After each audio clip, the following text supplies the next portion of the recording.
Ball right about now. Talk about God in football. We've all seen the Tim Tebow pose, right? The NFL quarterback's very public display of his faith when his Broncos are victorious or otherwise is something that has been notable this season. One football great isn't sure if God really takes sides in games, but legendary Hall of Famer QB Fran Tarkenton thinks it's great. We're talking about an athlete like Tebow. He's the chairman and founder of OneMoreCustomer.com and just wrote an editorial in the Wall Street Journal. Fran, does God care who wins football games? It's a big question. And you gave us a little context for your career as well. You said that you needed a special dispensation from the church to play football on Sundays. Tell us a little bit about that.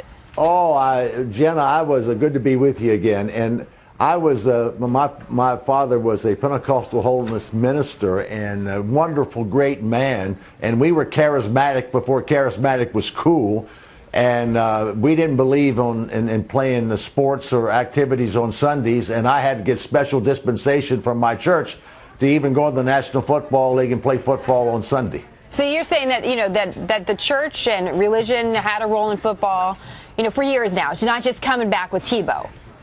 No, I mean, we've had, you know, all kind of guys that were religious. Reggie White was an ordained minister, one of the greatest, toughest, meanest defensive ends ever to play.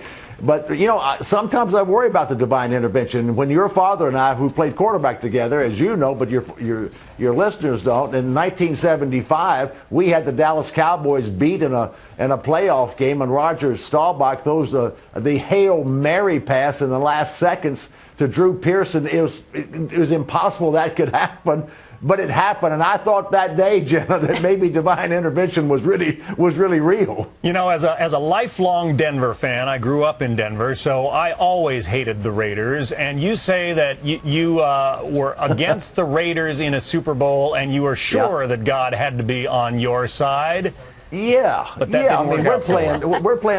We're playing the villains Raiders. I mean, they were the villains, and Al Davis was a villain owner, and you know, they were all reprobates, and they came from all terrible backgrounds. And I was sure we had more Christians on our team than they had on their team, yet they beat us. Oh. And so then I thought that certainly God couldn't be on their side. Well, there's that other guy. What's that other guy's name, John? I don't know his name. Tom Brady. Is that the? Oh yeah. Now, just your predictions, Fran. What do you think's going to happen on Saturday?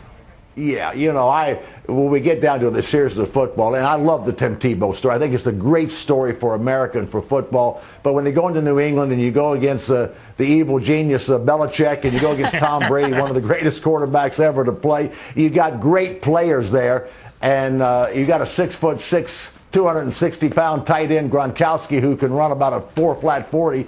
Then the players come into being, and I think that New England will be heavily favored. New England should win the game. But you know what's great, Jenna and John?